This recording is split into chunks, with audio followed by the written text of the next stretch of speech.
pleasure of welcoming Hernan Tagliani today to our interview series.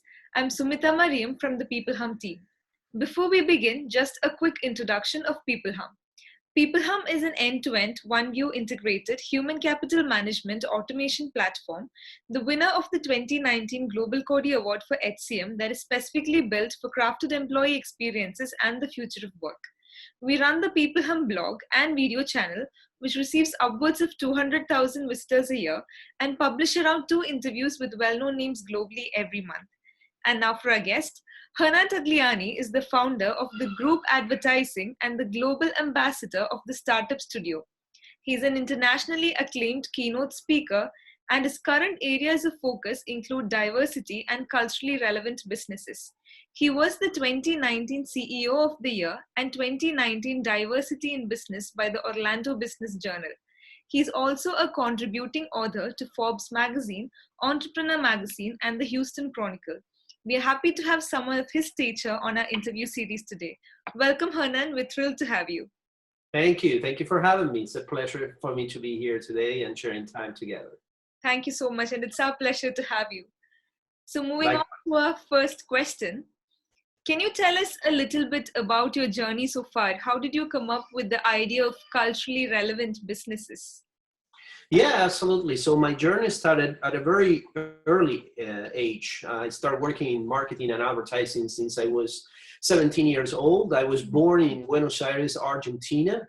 I got my degree in marketing and advertising. And from there, I started working for different ad agencies until I had my own. And then I met my wife.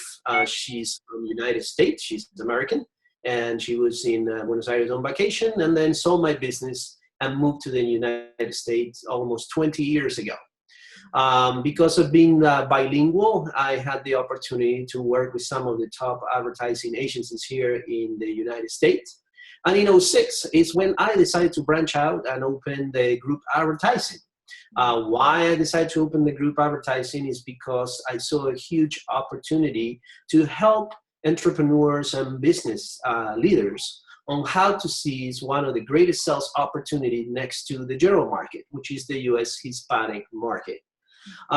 So it has been a phenomenal journey. I have the agency for 14 years. I'm driven by purpose. My purpose is to promote diversity and inclusion among brands and among consumers. As a matter of fact, I wrote a book here in the United States. It's the Hispanic Market for Corporate America, How to Make Your Brand Culture Relevant. And I'm in the process of writing my second book about multicultural marketing and diversity and inclusion. So, culturally relevant is key moving forward. One of the challenges that I have seen, and sometimes I continue to see in some of the big brands and big organizations in the United States, that, they approach the market, the different minority groups market, on a language standpoint rather than understanding the culture. So a time of execution is culture is more important than language. It just goes beyond a translation.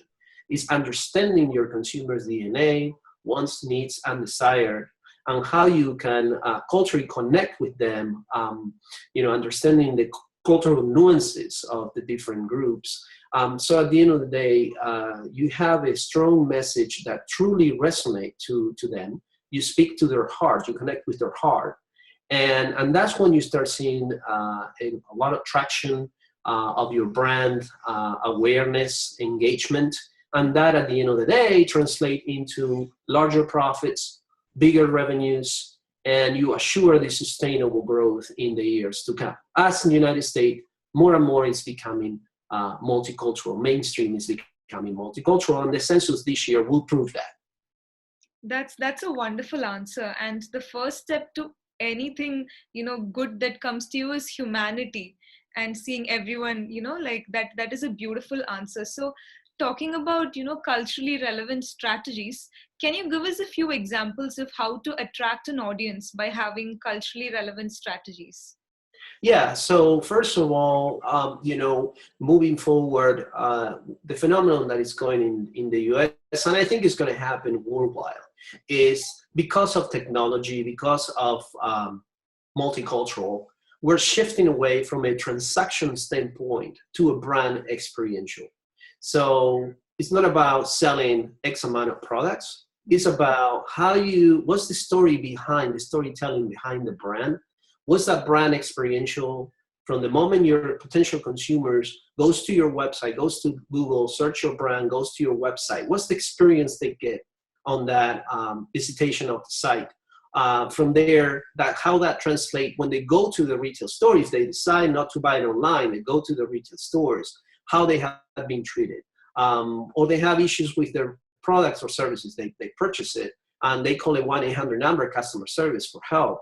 So we're shifting away from the brand transaction, from the transaction standpoint to the brand experiential.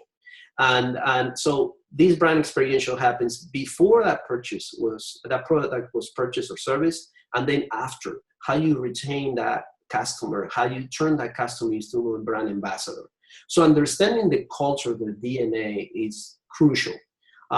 So, for example, we specialize in the US Hispanic market, even though we're a very defined culture coming from motherland Spain, taught by the Catholic Church. We still have different variations within our own culture. But what keeps us together as a strong group is we share one language, Spanish. And it's the heritage, to keep that culture and that language alive. So moving forward is, the growth here in the United States, and the census will share that too, is that domestic growth. So second, third generation, born in the US, bilingual, bicultural, higher household income, higher level of education. So the way you talk to that consumer is different from the way you talk to somebody that is American and was born here and is, white compared with a Hispanic. So they live in this combined world of half Spanish, half English, half Latino, half American. So understanding what are the passion points, their desires, what are the different things that they keep in mind to engage with the brand is crucial. And that's when it comes into consideration the importance of market research. I'm a strong believer of data, understanding your consumers. That will help you the opportunity to find what is the business opportunity for you in all different demographics, and how to connect with them with a culturally relevant message that will engage with them the right way. Wow, that's a brilliant answer. I mean, that's amazing. And so what do you think is the role of technology in the inclusive workplace of the future? Technology is revolutionizing everything. The way we communicate with people, the way we interact with people, the way we do business. That's why every time I have the opportunity to sit down in front of executives, I always tell them, it's not about you anymore. It's about consumers. And technology, it is proven, has generated the demand of a more culturally relevant engagement. Consumers are all about the experience. So understanding the culture is huge. On a workforce standpoint, it's absolutely is going to change the dynamics too. When it comes to diversity and inclusion, the corporate world has always seen more on a percentage of your employees represent different minority groups, which is good. That's an internal challenge. But it was always thought more on a hiring, retaining, and training these minority groups employees to improve their performance. But we're shifting also the external challenge, which is what do you do as a brand to engage with minority groups, which right now is driving the growth of the US. How do you make those employees, how do you make them feel excited that you are supporting their communities?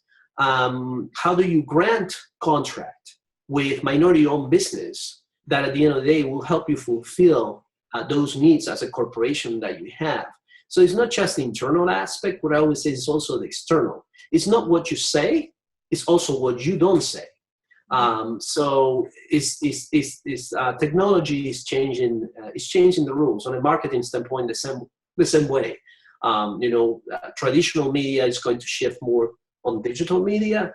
We're already seeing here in the United States in the next 3 to 4 years TV is going to be more cable, and satellite is going to be more replaced by OTT, and digital platforms. So we're getting shifting from a shotgun standpoint on traditional media that you measure based on ratings and is an estimated percentage of people that will be exposed to your message, to a more sophisticated laser type of approach that the consumer's DNA, the age, the household income, the places that they are living, cities, what type of content they are looking for on the internet. So it's a more laser type of approach that at the end of the day, it's going to be more cost efficient for any brand moving forward. I think you're bringing our audience a whole new perspective to things, and that's wonderful. And shifting our focus to the startups of today, what advice would you give startups, the new age organizations, in managing their funds? So, well, that's crucial. Managing the funds. I always tell business owners or people that just started with the business. Number one, have a deep understanding of not only the customer you serve, but also the market that you're going to go after. I have seen over and over mistakes of corporations or of people that they just decide to open a business on a personal opinion standpoint. Well, I live in here, there's not enough restaurants like this, I'm going to go ahead and open my restaurant without doing any research behind if truly the demand of that restaurant, that particular type of restaurant, this is just an example, will be beneficial in the community, and there is a need out there. So building the relationship with not only on the financial aspect with leaders within the banking industry and some other organizations, that there are tons here in the United States that can help you and guide you in having the right plan, finding the right investors or the right bank that can loan you money, whether it's an SBA loan or a direct loan from the bank, is crucial. So I always tell people, number one, find out what type of organizations are out there where you're living that can help you and guide you, and there are tons, in putting a plan together. Create your own group of people and leaders in the industry. It could be somebody that also owns a restaurant or owns another type of business, but they're close to you, and you can basically kind of like pick their brain in how they did it, how they became successful. And then at the end of the day, you had to go after and fulfill your dreams. Sometimes people they get stuck into, they have an idea, but they don't know where to start, or they have some limitations on the point of view that they are listening to somebody else on not doing it. And then they have the could have, should have. So I always tell people, to be a successful entrepreneur is the person that risks their own money for freedom rather than exchanging their freedom for money. And that's huge. So you have to make a lot of sacrifices. You're going to make a lot of mistakes. You're going to go through failure, but failure is a great thing. Failure is a step closer to greatness, and it will give you a profound understanding of what you have done wrong and how you can get better and stronger. So follow your dreams, and take a look of what are the opportunities out there. And there's a lot of resources. It's just you need to be proactive. Unfortunately, we live in a very reactive society. As right now we're going through COVID-19 here in the United States. There's a lot of companies that they are not advertising right now, which I think is a big mistake. But you got to be proactive. You have to be out there. And nowadays, technologies, these free tools, give you this free opportunity to be exposed to millions of people. And who knows, you might be exposed to a potential investor that, by you sharing the story, will be willing to help you and make that dream come true. Yeah, that's wonderful advice. And with the current situation of the coronavirus, how do you think businesses are going to thrive? I mean, how can we keep up the sales and make our customers understand that a service is essential for them? Well, of course, there's going to be certain sectors like right now, for example, hotels. Nobody wants to go to a hotel right now. So it's going to be a process to take that fear away from people to, start traveling around, taking airplanes and taking vacations. However, there's tons of other sectors that I always tell people, in every challenge that life throws at you, there is a seed of equivalent of benefit. That's what Napoleon Hill said. So the worst thing that you can do is just sitting and wait. So you have to take this as a unique opportunity. We understand. No, I understand it's not business as usual, but this is a unique pause that will enable you to review strategies, put growth plans in place, and learn more about the communities you serve and get ready for the comeback. I strongly believe the comeback will be strong, and now more than ever is important and it's imperative for brands. The worst thing that you can do if you are, let's say, you're a brand that sells OTC products or consumer products, the worst thing that you can do is just not saying anything.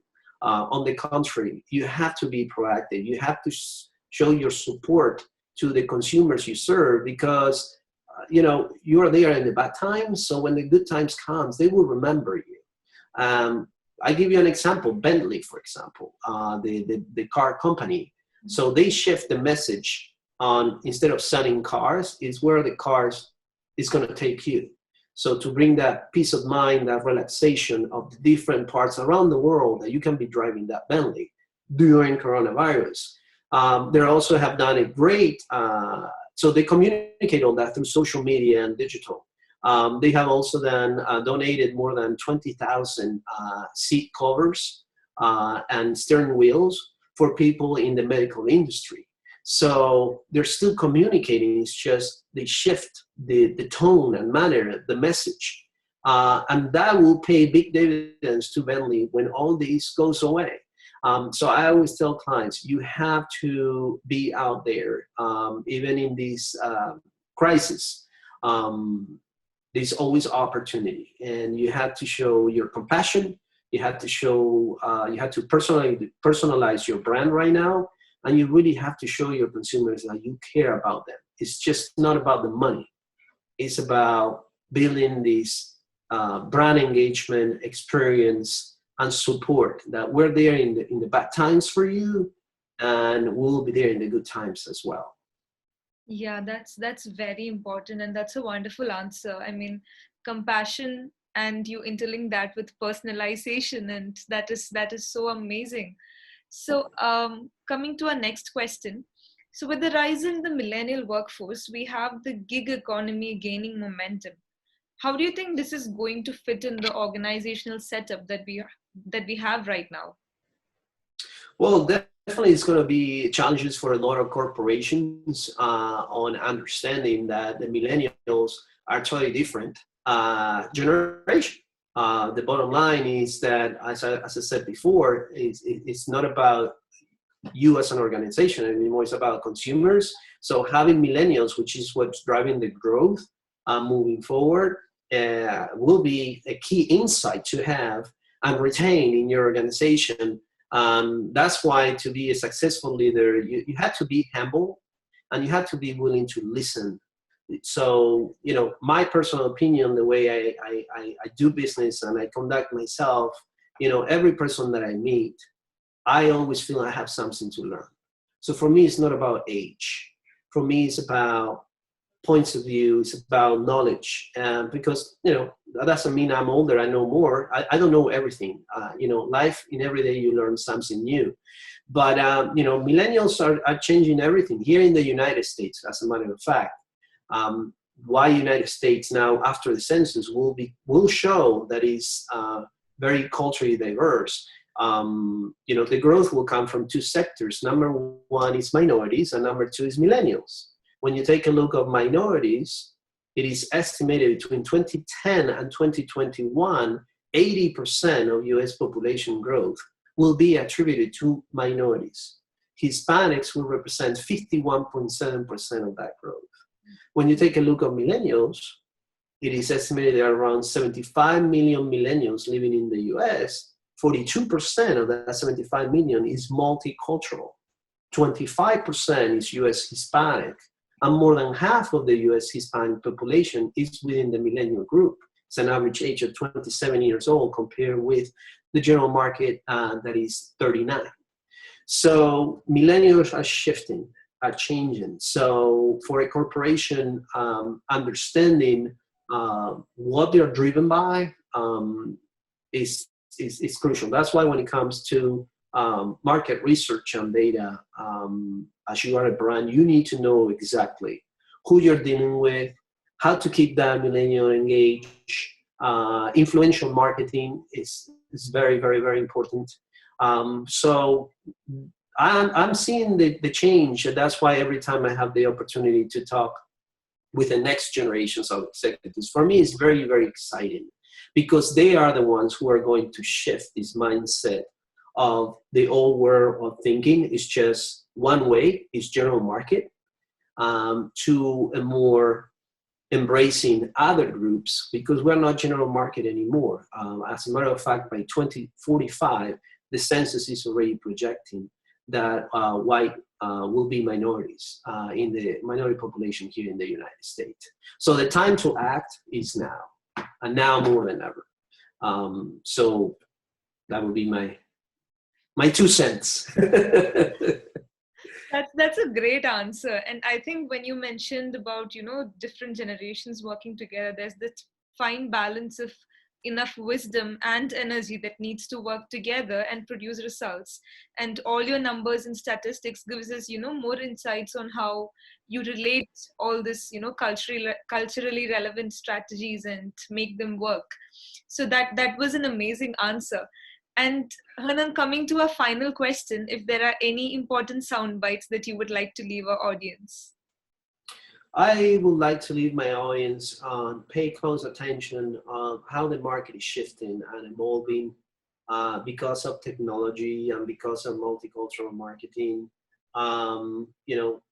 Pay attention and understand what your consumers are looking for as a business owner, whether you are a chief marketing officer or CEO of a company, doing the same thing that you have done it for generations or decades or years, doesn't mean it's right.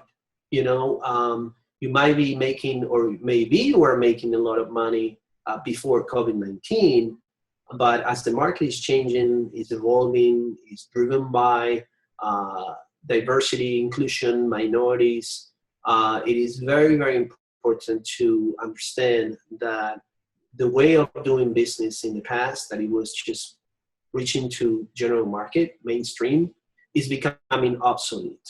And at the end of the day, will jeopardize that way of thinking, the upcoming growth of your brand, revenue, sales, and market share. So you have to lead, by example. You have to become the leader in your industry. And I remember one time what John Maxwell said, that a leader is the one who knows the way, goes the way, and shows the way. So you have to take the lead in your company and in your industry. Forget about what your competitors are doing. Sometimes I meet with executives, my competition is not reaching to Hispanics or African American. Why should I? Well, the answer is very simple. They didn't think about it, or they don't know how to engage with them yet. So you gotta be there first. You gotta own that piece of the pie, because at the end of the day, you're not only talking to the community you serve, you are assuring a sustainable growth in the years to come, because the demographic is shifting and evolving. The market wasn't the same 5 to 10 years ago, and it's not gonna be the same 5 to 10 years from now. Yeah. So understanding how the market is shifting and evolving, and it's going to be crucial for your business success. That's why I always tell clients, it's not about spending more money, because sometimes they are, I don't have marketing dollars to reach to Hispanics. I'm not asking you for more money. What I'm asking you is to reevaluate and restructure your marketing budget on those areas of growth. And if you don't know how, or you don't find help, there's a lot of people out there like me or other agencies that can help you and guide you in having the right strategy that will truly resonate to these audiences, influential audiences. That's wonderful, and I really like how you gave our audience a whole new perspective on, you were talking with emotions from your heart and culturally relevant strategies which are very rational also. So that was an amazing experience, and thank you for it, Hanan.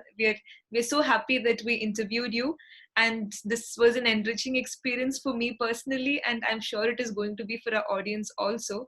Thank you so much for being here with us and sharing your thoughts. Have a safe and healthy time ahead of you. Thank you. You too. Take care. Bye. Bye-bye.